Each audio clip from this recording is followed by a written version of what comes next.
Hi, I'm Ellen Stofan, the John and Adrian Mars Director of the National Air and Space Museum. I'm the first woman to hold this position, but before I came to the museum, I studied geology and was the chief scientist at NASA. While at NASA, I got to work on some really great projects that allow us to explore our universe and our neighboring planets. Here at the museum, I'm in charge of caring for one of the largest and most important collections of aerospace artifacts in the world. Today, we're going to take a look at some of the pioneering women represented at the National Air and Space Museum. I hope that during the program, you're inspired to explore topics or careers that may lead down a path where we might see your work displayed here at the museum. This is STEM in 30.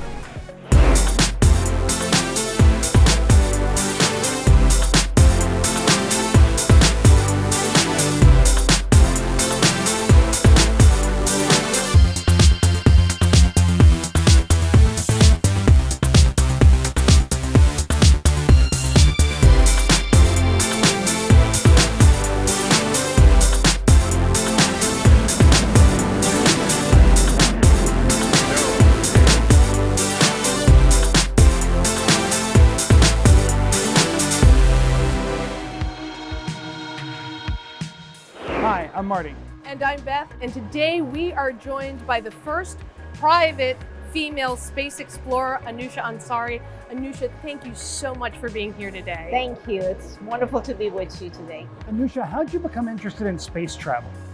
Well, it started when I was very young and a young girl in Iran growing up and just falling in love with the stars. I loved stargazing at night, and when I looked at the night skies, I wanted to go up there and understand it, learn about it, and I felt like I will be able to answer any questions if I figure out what's out there.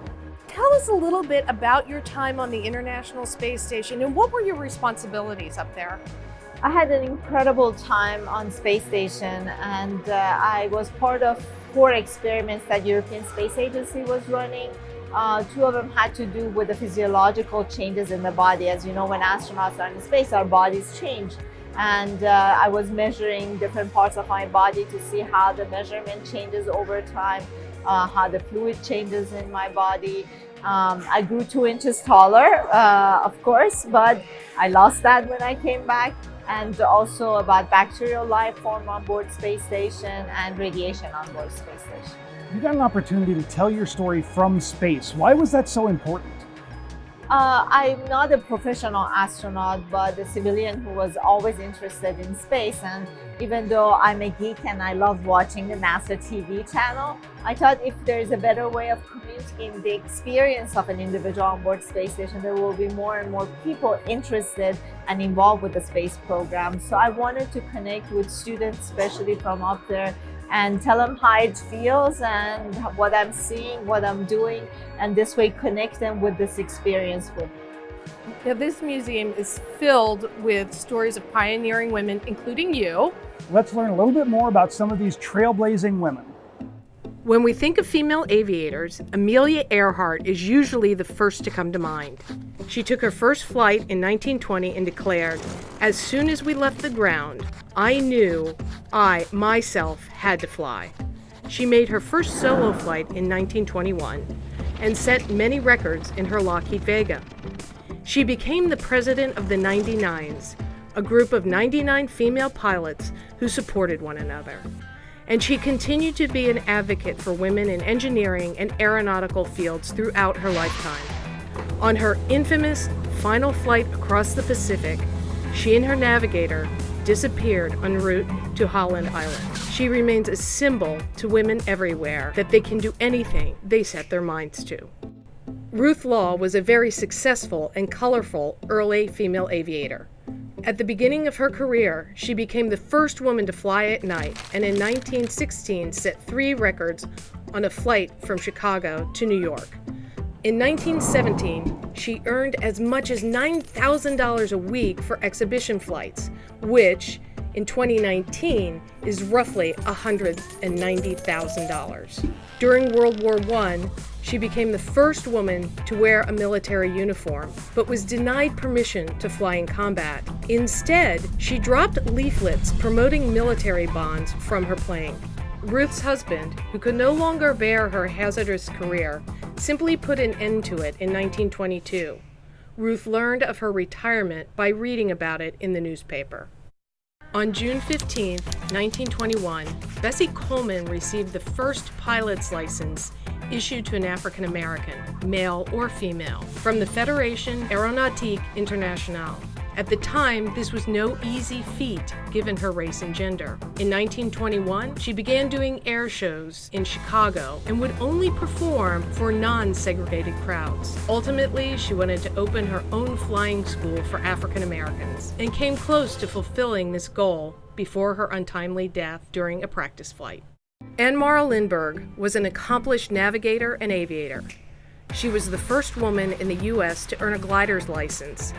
And in 1930, she served as navigator while 7 months pregnant, as she and her husband, famed aviator Charles Lindbergh, set a new transcontinental speed record. She was also a successful author, writing North to the Orient, Listen the Wind, and Bring Me a Unicorn. Thanks to the dedication, bravery, and tenacity of these pilots, records were set, barriers were broken, and women everywhere have symbols to look up to. Anusha, you had a very interesting path that led you into outer space. Can you tell us how you got there? Well, it started with studying engineering. I always loved space and I loved math and science, and I found my way to engineering school and studied electrical engineering, computer science, and I became an entrepreneur. I was not accepted into a program for a professional astronaut, but I found my way as a private citizen and being active in technology, creating a successful company. And through that, I was able to make my dream come true and apply and be able to accept it to fly with the Russian Soyuz mission to International Space Station. What were some of the obstacles that you had to overcome to achieve this dream? Well, where do I start? So, of course, as a woman, there is always this thing about what things women can or cannot do or should not do, especially from the part of the world that I come from. And I was one of those people who never listened to anyone telling me what I shouldn't do. If I was something I was interested in, I would put all of my energy behind it, to learn it, to work in it, and to advance in it. And that has served me really well throughout the years, whether as a tech entrepreneur, as a woman CEO, or in space. And I believe that that's the secret to success. When you see obstacle, no matter what type of obstacle, if you don't give up and you just focus on solving the problem without getting distracted by what people tell you you can or cannot do, then you're able to solve those problems and overcome those obstacles. How important was mission control to the success of your flight? Mission control plays a huge role because they sort of help you organize and anticipate what's coming and make maximum use of your time. So being on space station was a little interesting for me because there's two communication, one with actually Houston and one with Russia. So actually I had to learn Russian. And so those are the two languages spoken on the space station, Russian and English. And it was interesting learning experience for me. But the collaboration on board space station amongst all of the astronauts and the two ground control, it's incredible. And that's, I think, one of the most important facts about the success of the International Space Station. Now, today there are a lot of women working at NASA, but that wasn't always the case. I'm joined by engineer and the first woman to work on mission control, Poppy Northcutt. Poppy, thank you so much for being here today. I'm thrilled to be here. What role did you have for the Apollo 8 missions? I was always there to do return to Earth. And Apollo 8 for me was probably the most exciting mission because it was my first. And I had never expected to be in the control center. We were there because they had accelerated the schedule on Apollo 8. Because the flight controllers were not used to doing trans-Earth injections, lunar kinds of maneuvers, we were there to lend special support to them in those early missions. Why is it important that we study Apollo today? Well, I think it's one of the greatest human achievements that we've had so far, to actually land a spacecraft with people on the moon. It's an inspiration as well. I think it shows that we as human beings, if we cooperate and work together, we can make great achievements. And we can make great achievements across national lines. And we can really build a unity over that. I think everyone on the planet was watching, okay, when we did Apollo 11. Everyone on the planet. How important were women to the success of the Apollo program? Well, it's really hard to know because so many of the women were hidden figures. There were a lot of women programmers, computer programmers. So certainly women played an important role. So what would you say to encourage middle school students, particularly girls, who are interested in science and math? Well, you're still going to experience discrimination, unfortunately. So you have to have a lot of grit if you're going to go in this. I'm still reading articles about women experience a lot of harassment, not just in science and tech, but women who go into any non-stereotypical role can experience that. But I think it's worth it, and it gets better. Now, when you left NASA, that was not the end of your career by any means. Do you want to tell us a little bit about what you did after NASA? Well, I became the women's advocate for the city of Houston. I was appointed by Mayor Fred Hawfines, and I was there to increase the number of women in city government. And that was a fun role. And then I went to law school, and I have done a lot of work for women's rights throughout the years. And right now I'm still active in women's rights. Poppy, thank you so much for joining us today. My pleasure. Did you always want to be an astronaut? Since I remember, I know I was very young when I was fascinated with space. So initially I just was a curiosity and I wanted to learn about it. And naturally it led to me wanting to actually go up there and be an astronaut and touch those beautiful shiny objects that were out there. I even prayed for aliens to come and abduct me because I didn't know how I'm going to get up there. It's like, maybe I can catch a ride with an alien or something. Who did you look up to when you were young? For me, the story of Madame Curie and Florence Nightingale captivated me as female role models. But I was also fascinated about the story of Albert Einstein, and I always wanted to know how someone sitting in a patent office can imagine time and space in a completely different way. And I thought that power of imagination, that's what I want. Sally Ride was the first American woman in space, and she inspired a generation of explorers. Let's learn a little bit more about Sally. Hi, I'm Tam OShaughnessy. I met Sally Ride and became her friend when we were girls playing competitive tennis in Southern California. Later, we were partners for 27 years until her death in 2012. Sally made history as the first American woman in space, but originally she thought about trying for a career in tennis. She started playing tennis when she was 9 and was a talented and dedicated player. Ultimately, she decided to become a physicist. But tennis was so important to her life that the National Air and Space Museum has one of her rackets in their collection. Sally was finishing her PhD in physics at Stanford University when she read in the student newspaper that NASA was looking for new astronauts, and for the first time, women could apply. She knew immediately that she wanted to fly in space. NASA chose Sally as an astronaut candidate in 1978, along with 5 other women. As the first female astronaut assigned to a space shuttle crew, Sally was the focus of intense media attention. Reporters asked questions like, "Do you weep when things go wrong on the job?" Sally stayed calm, gesturing toward her crewmate, Rick Houck, and replying, "How come nobody ever asked Rick those questions?" Sally blasted off aboard Challenger in 1983 to shatter NASA's gender barrier.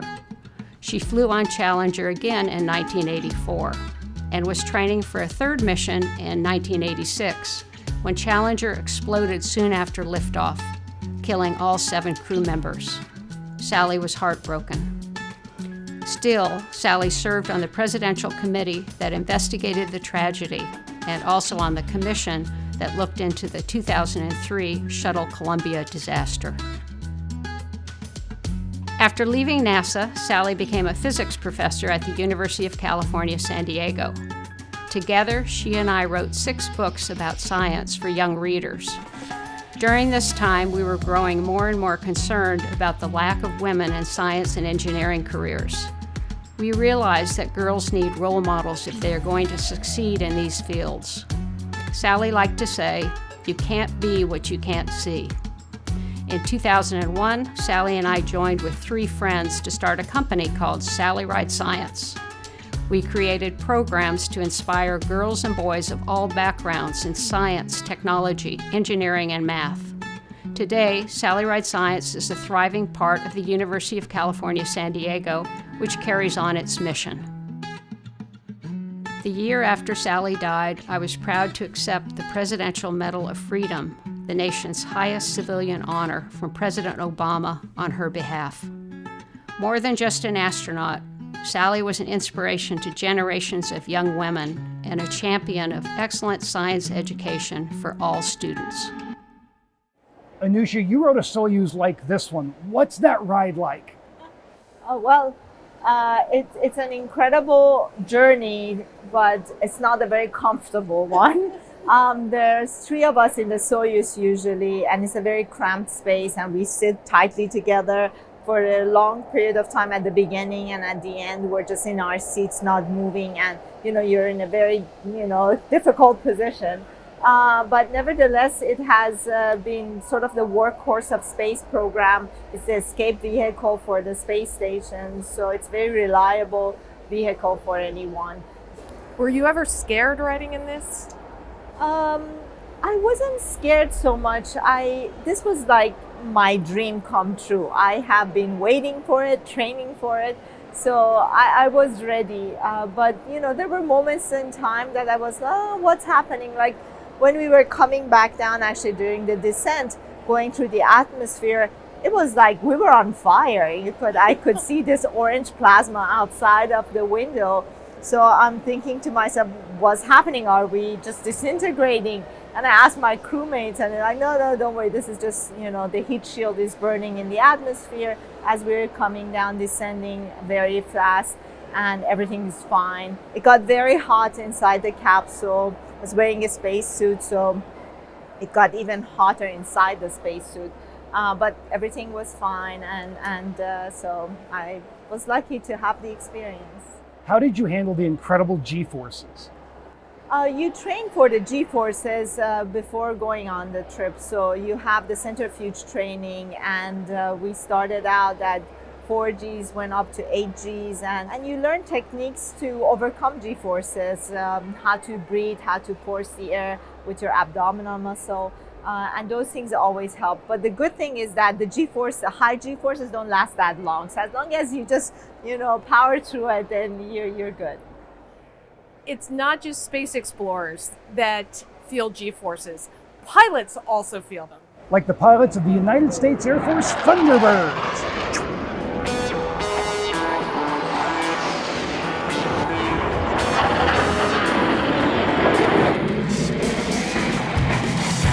I'm joined by Captain Michelle Kern from the United States Air Force Thunderbirds. Thank you so much for talking with us today. Absolutely, happy to be here. Tell us, who are the Thunderbirds? All right, so the Thunderbirds are the Air Force's aerial demonstration team. So like the Navy has the Blue Angels, the Air Force has the Thunderbirds.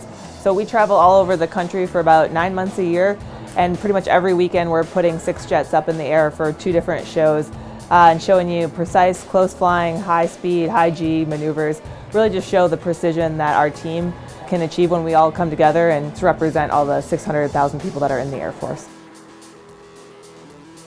So I'm Thunderbird 6, which is the posing solo. There's 1 through 4 of the Diamond. They will fly close together pretty much the entire show. They do a lot of loops, rolls, very majestic looking, and then you have 5 and 6, which is what I do, and we really show the performance of the F-16. So we'll do high-speed passes, with one of us inverted sometimes. We'll do a max G turn, which I do. We do vertical rolls where we go from 200 feet up to 15,000 feet in just a few seconds, really to highlight what the jet can do. What is your favorite maneuver? I like vertical rolls. It's fun to run in 200 feet above the ground at 500 knots, so I go up to 0.94 Mach for that, and then pull 8 to 9 Gs straight vertical. and then I'll spiral all the way up to 15,000 feet. So it's a fun maneuver to fly, and the crowd loves it. All right, so we're going to talk about G-forces a little bit. All right, we've got a really simple demonstration here. So we've got a weight. You can do this with a quarter and a string in your classroom. We wanted something a little bit bigger so you could see it on camera. So I'm going to hand this to you, and you can feel the weight of this kind of coin here, right?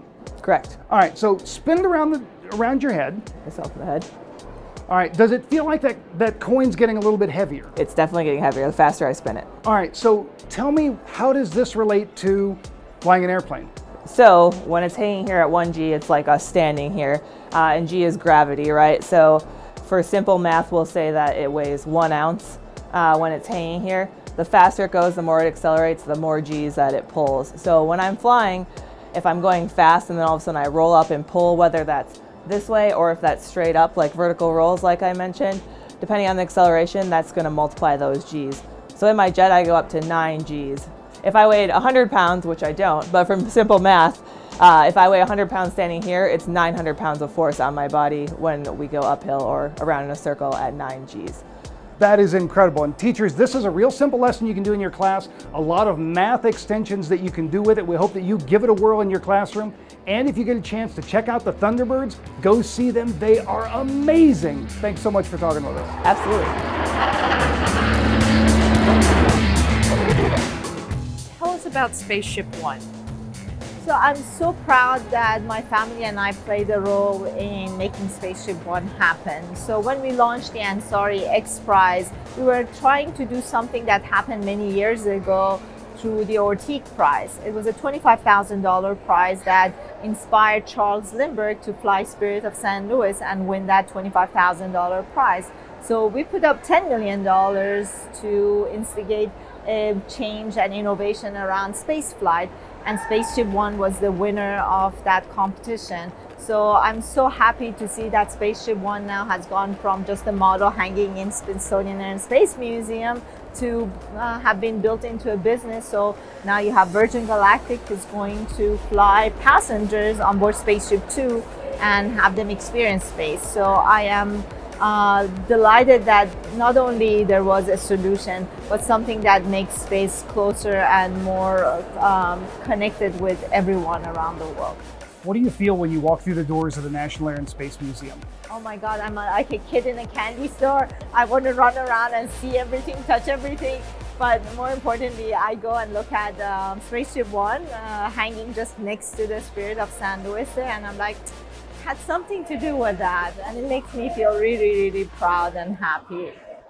The National Air and Space Museum isn't just filled with airplanes and spacecraft. Here at the museum, we have researchers and scientists and artists and graphic designers and educators and every possible career that you can imagine. So one of the really awesome things about working at Air and Space is that we get to meet awesome people and do some really awesome stuff. Every project I've ever worked on is a collaboration between me and other people. I don't think I could do my job without teamwork. I think it would actually be a pretty dull job if we didn't have that collaboration. So much of what we do is about interfacing with people with so many different types of specialties. Curators' work to really tell the story in an exhibit only really comes to life when we're then working with the collections people who can tell you how exactly to hang that airplane or spacecraft from the rafters. No problem is so one-directional that you can do it on your own.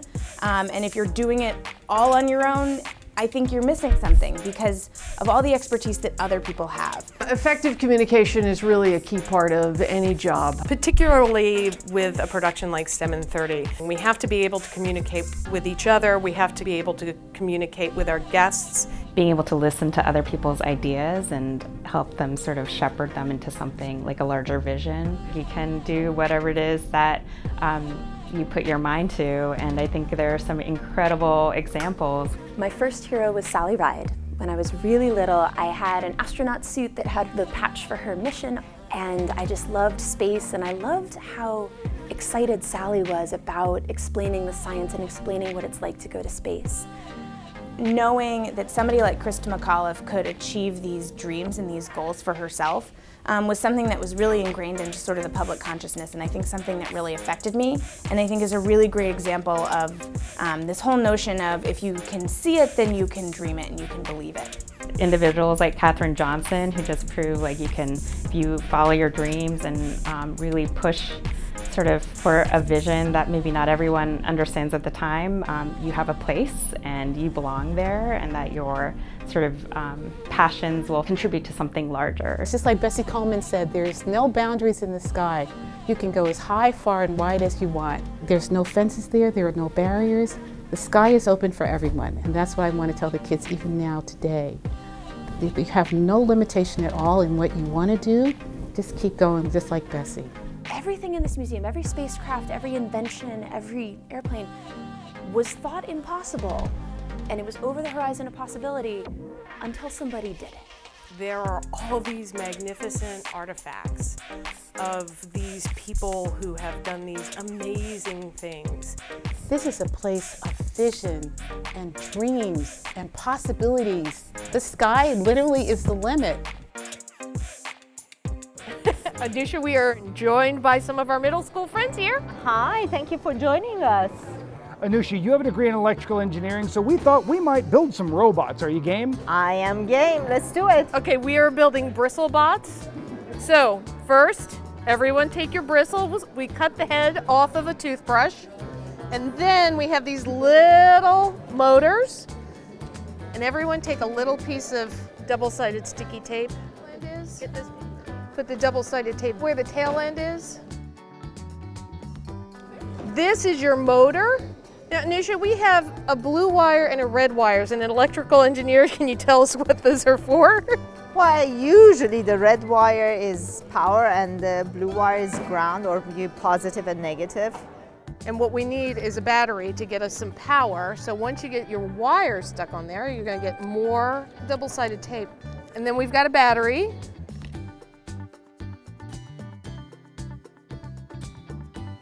And then we'll put one piece of the wire on the bottom, and then we're going to stick the robot's head under the top of the bristle brush, so like that. Can you guys see? So the next thing we're going to do is we're going to tape the other wire on the top, and your robot's going to start once you touch that wire to that battery. So go ahead and touch the second wire. Ooh, there he goes. Marty, what are we going to do with these next? Next, we are gonna make our little bristle bots paint. Let's make these puppies paint. So once you've got them, vibrating, dip them in the paint a little bit, and set it on our canvas, and let her go. Hey, we forgot to put a switch on it so we can turn it off. You have to pull its head off. That's not nice. Look at this, it's going around circles, it's drawing a circle. Do you ever run into problems when you're working on something? All the time.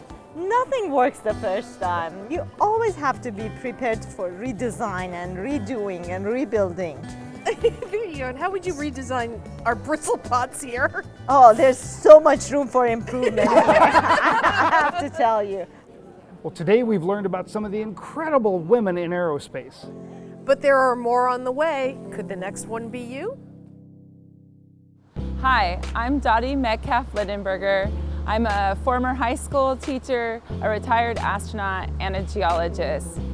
I got a chance to fly on STS-131, the vehicle Discovery.